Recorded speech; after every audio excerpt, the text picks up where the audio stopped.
Shalom. Call for Lord Yahweh, Bahashem, Yahweh Shai, Bahashem, Rahahakadash. Double honors to the apostles and elders of Great Millstone. Peace and salutations to the hopeful elect scattered throughout the four corners of the globe. My name is Barad Debar, coming to you from the GMS campus, Indianapolis. And to all those listening and learning, to you I say Shalom. Especially to you so-called blacks, Hispanics, and Native Indians that make up the 12 tribes of Israel. Today, just going over some pretty basic,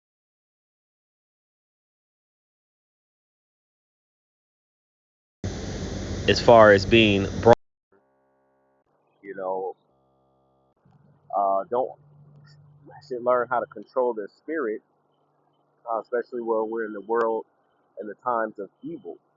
All right. So I guess what we would call this is, in perilous times, control your spirit. All right. Learning uh, how to realize it, read the room, as many would say, seeing that there are certain things that could actually bring more harm to you, and try to avoid those things. So we're gonna get right into it. As you can see, this is actually a brother posted this, and this has been like an ongoing conversation. I guess even throughout the world, since it happened in Cincinnati, as you can see, it's like a white says white regret doing this at the Cincinnati Music Festival. Well, the information is not always, or videos are, they usually do sound bites, small clips, and so people never get the full understanding, the full video of what actually happened. They see, uh, they see the person um, being um, being beat up, woman getting hit in the process, but then they never see how it was actually provoked. If there was actually a punch that was even thrown first, sometimes people will spit, on others. Sometimes racial slurs or things will be spoken that could actually provoke one uh, to commit certain actions toward another. Not saying it is, everything is justified, but there are situations where um, people do have the right, to defend themselves. But through all media, as you would see if you look up the incident, everyone through media and the comments, there was even, I believe it was the vice president, the VP, the brother posted, was saying that the guys who actually, um, harmed this couple, pretty much called them like thugs and all kind of names, and saying that they should be thrown in prison. But there's another side to the story. Actually, another part of the story is where people are saying, and many are saying, that they were pretty much provoked. That the man actually, not only did he, uh, speak very aggressive to these men and these women, but um, he also actually threw the first punch. Actually, not actually a punch. It was said that he actually slapped one. It was like one of the smaller guys of the group. So again, though it all being alleged, I haven't seen the full video, but I have seen or heard somewhat of both sides of the story, and so I'm just playing the middle ground uh, of how we should potentially act, in the spirit of Yahweh Bashim Yahweh Shai. And so this is, we'll start here. I got several scriptures. This is the book of um, James, and it would do that, right? But it's all the time. This is the book of James, chapter 3. Salaki, let's see if I can get it to.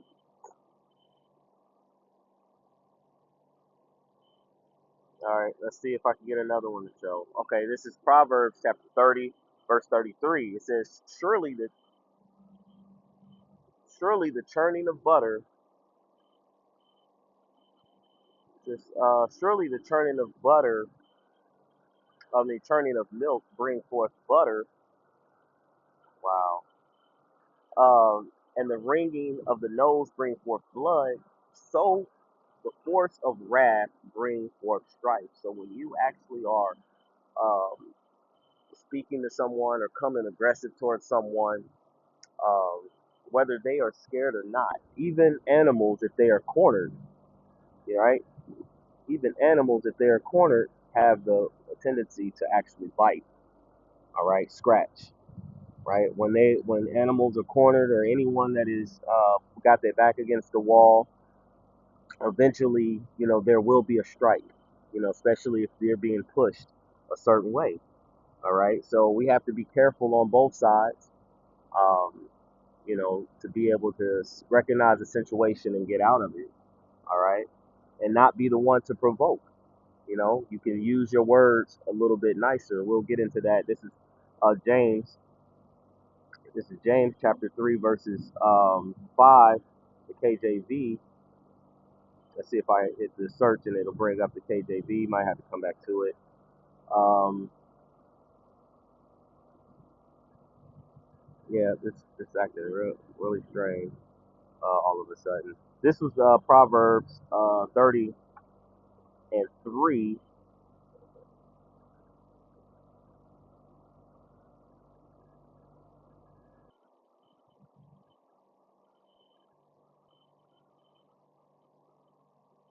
in the GNT.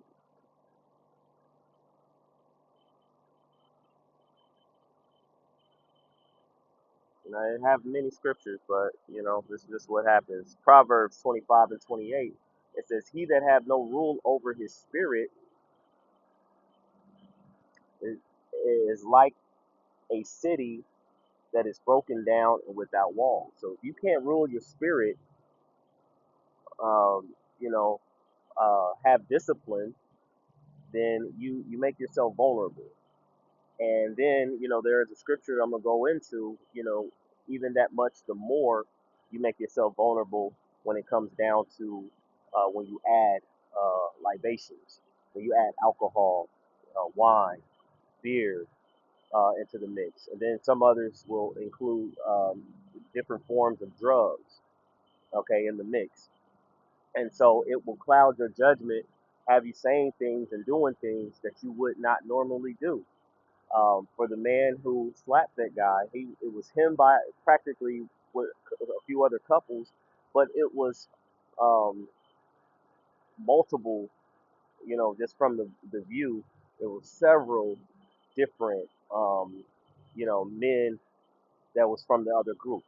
So the danger was very high of him actually getting not himself hurt, but the woman he was with and the other couple as well. And so, and then it said that it was trying. They tried to get away from it. Try to um, avoid it. But he kept pressing. Then it said even the couples were even trying to that was with them was trying to pull him away. But again, when you have certain influences within your system, it clouds and messes up your judgment. Let's see if I can get this 30 Proverbs 30. Okay. Well, if you look up Proverbs 30 in the GNT, it gives um, another breakdown, another outlook of how to see it. And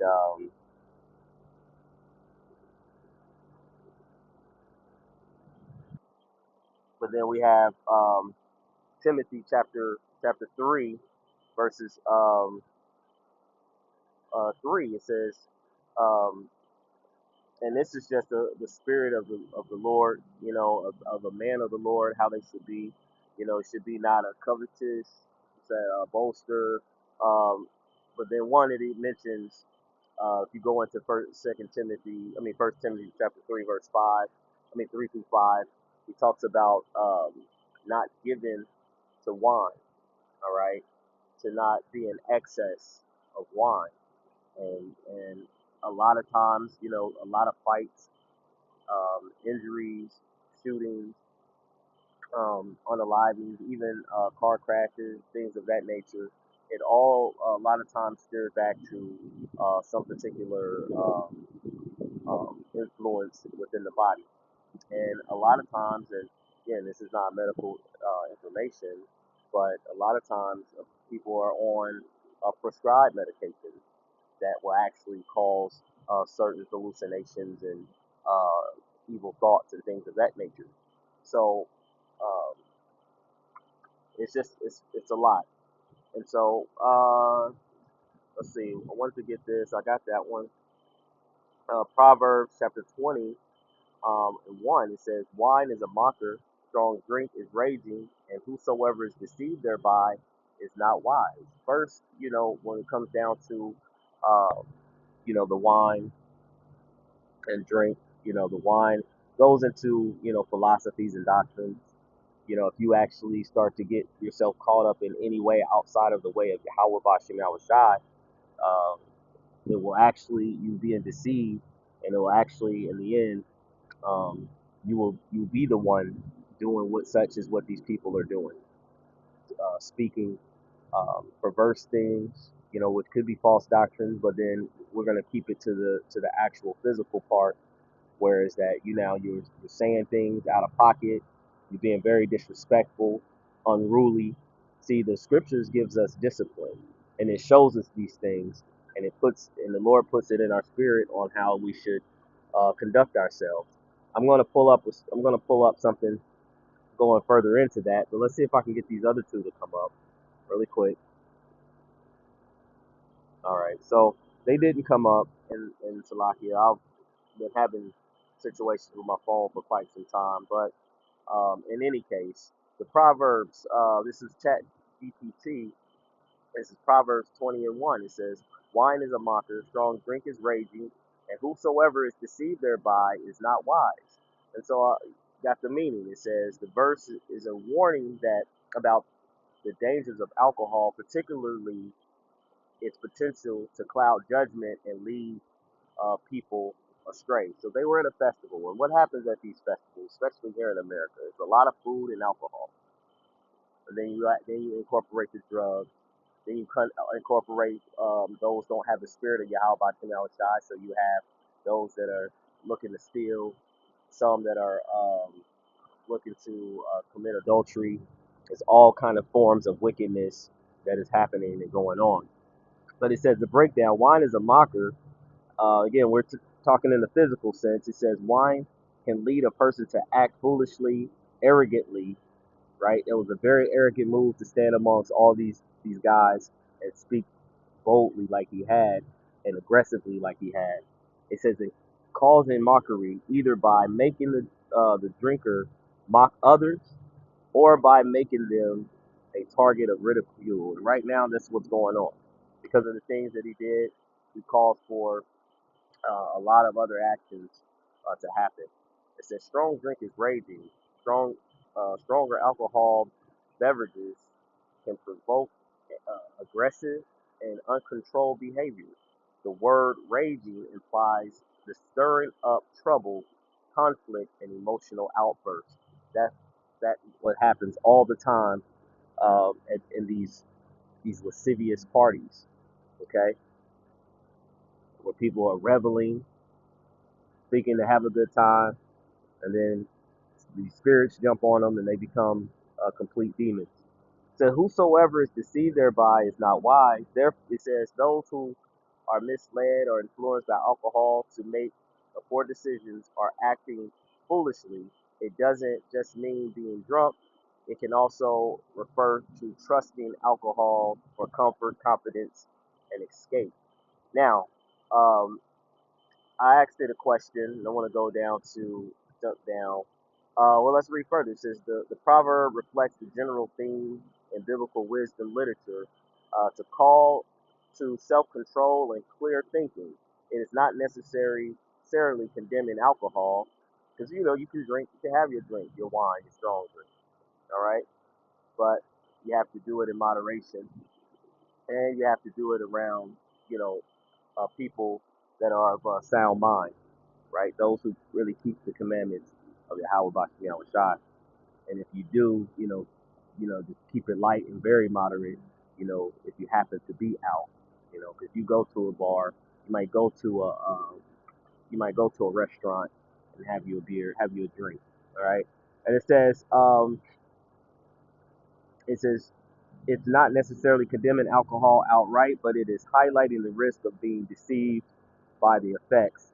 Moderate application. It says this verse encourages discernment, moderation. It reminds people to be aware of how substance like alcohol can influence behavior, decision making, and personal integrity.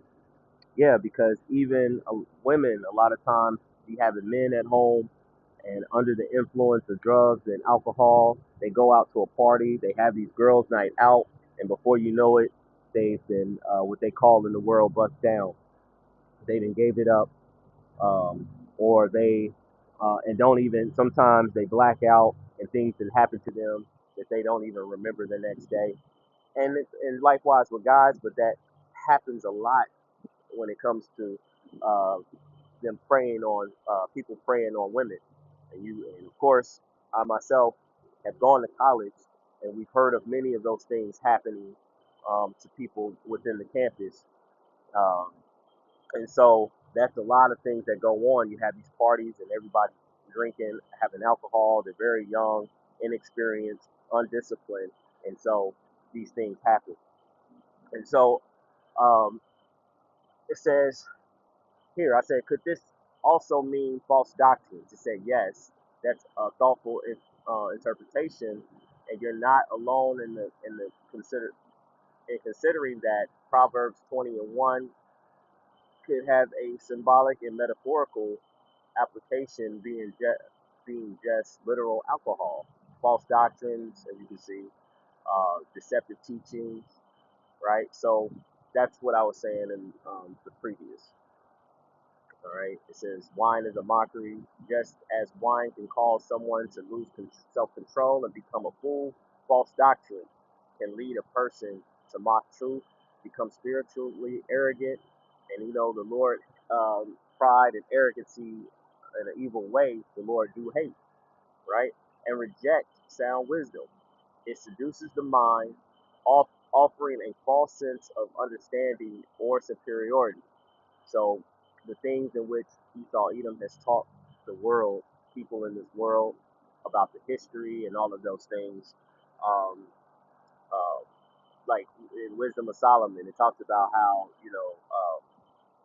the infamy of their education, you know, because their education doesn't really teach nothing but them being superior over everyone else. But anyway, that would be in terms of false doctrine, because of many of our people and a lot of people in the world, they hold to that understanding along with many other things. Like, well, yeah, we'll leave that alone. So it says, strong think is raging. This could represent doctrines that stir up division, emotional frenzy, and spiritual chaos. All right, such as a strong drink can inflame emotions and lead to destructive behaviors. So what happens that people get so caught up into the understanding of the world, the education of the world. Now when they hear the prophets speaking and teaching the truth, uh, they it gets stirred up within their spirit. Like the scriptures say, the word of the Lord is sharp and quicker than any two-edged sword. Pierce asunder through the bones, and hitting the spirit of that particular person. Seeing the true intents in the hearts of men. And so when the word is actually spoken in its purest form, by the prophets, the true prophets, Yahweh Bashim Yahweh said, that you see it stirs up the spirit in people. Either people never return again, or they get angry, they get upset. And it says, um, because the way that they thought to be true, they're finding it's been a lie. That's why a lot of them in the old time, they would attack the prophets. Well, so that's why I said, "Have I become your enemy because I tell you the truth?" Yes, because it stirs up um, the spirit, within them. So it's a beautiful thing if you actually have this understanding and you can accept every word that coming out of the mouth of the prophets of the Lord. It says, "Whosoever is deceived thereby is not wise." So it's just giving you there's some additional scriptures that connects along with it, but that's pretty much the case. Our whole point is, um, you know, let me see if I can get one of those to come up. There was one that I really wanted. Um, well, this one just came up. This is Proverbs 30 and 33, and it's in the GNT. It says, uh, if you turn milk, you get better. If you hit someone's nose, it bleeds. If you stir up anger, you get in trouble. And so that's what it sounds like has happened. Anger was stirred up amongst those people, and it didn't fare well for the guy who provoked. And but at the same time, if there was a way to really get out of there and avoid it, then that could also be a thing. A lot of times, pride won't allow us to take the low and just get out of a situation or to leave a situation that could pretty much be worse. And you know that the world is always looking to the world is always looking to place blame or an accusation, whether it be true or false, on the so-called blacks, Hispanics, and Native Indians. So we have to be that much more disciplined in how we move um, amongst these heathens. So I hope that this lesson was edifying, uplifting, exhorting of some sort to the elect body of true believers. Before I end, I'd like to give all praise, honor, and glory to Yahweh, Bahashem, Yahweh Shai, Bahashem, Rahahakadash. Double honors to the apostles and elders of Great Millstone. Peace and salutations to the hopeful elect scattered throughout the four corners of the globe. Until next time, all those listening and learning to you, I say, Shalom.